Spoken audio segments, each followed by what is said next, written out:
So I was telling myself, this is fun. This is cool. And I work my ass off, and this is how I play. And it was January of this year in a ceremonial setting.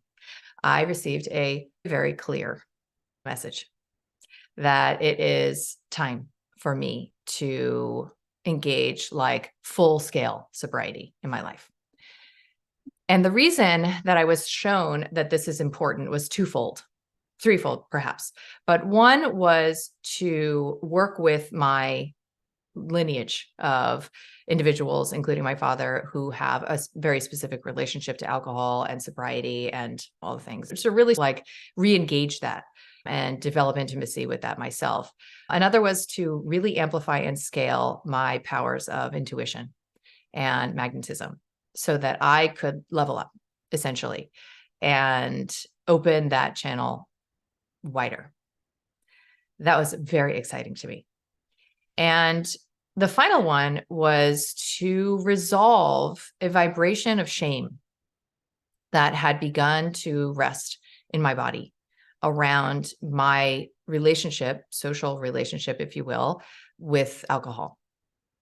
And that shame was like largely inexplicable because I'd not suffered consequences, right? Nobody was like, oh, Kelly, I think you should not be doing this or whatever. It was nothing like that.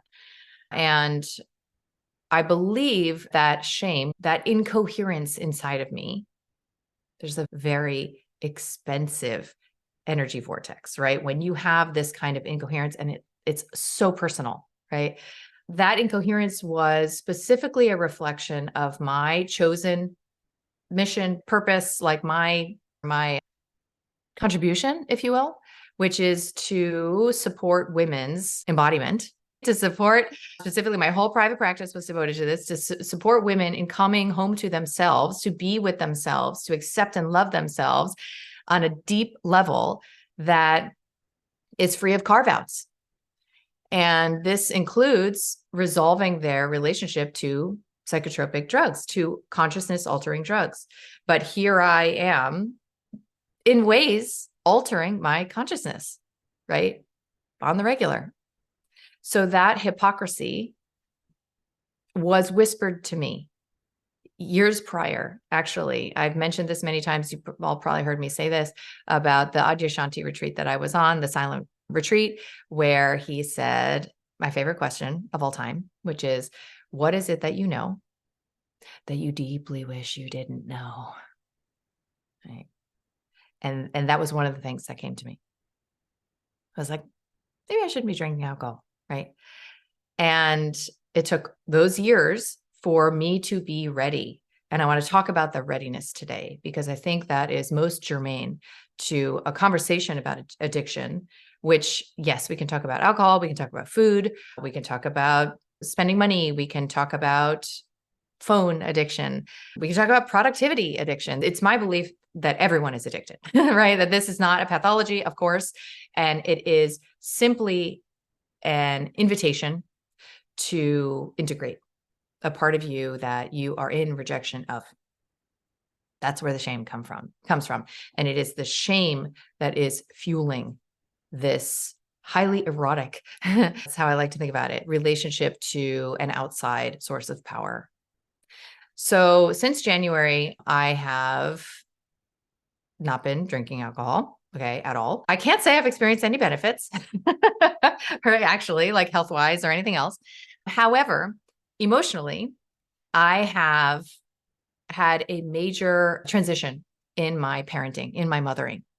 And I did some of you are probably there because we did a Reclamation Real Talk, but I did a full workshop on parenting and mothering back in May. And it was like the culmination of what I had seen about the shadow of my mothering, which was protecting the fear that I have failed as a mother. And I could not have held that shame in my body because it was the space was already too consumed by this other deep source of a lack of integrity, if you will. But although that has like a pejorative implication, because I really think that stripping the judgment away from this realm is the only way to talk about it. The shame wall I was able to move through and hold in my body allowed me to get very real about my own mothering and to come into more sovereign love with my daughters, to acknowledge their journeys and to resolve my fear-based control about whatever, about diet, about all this wellness stuff, right? So diet and tech, and even relate my daughter's relationship with her boyfriend, and just all this stuff, I was able to really show up with humility and an emotional availability that for whatever mysterious reasons was not available when I was having mezcal on a Friday night at a restaurant with my friend. So I have become even more interested in the anatomy of addiction. And I'm just theorizing here, obviously. But my sense is that it has a lot to do with a craving for life, right? A deep desire to reconnect that umbilical cord. And I've come to look at it as mother woundology.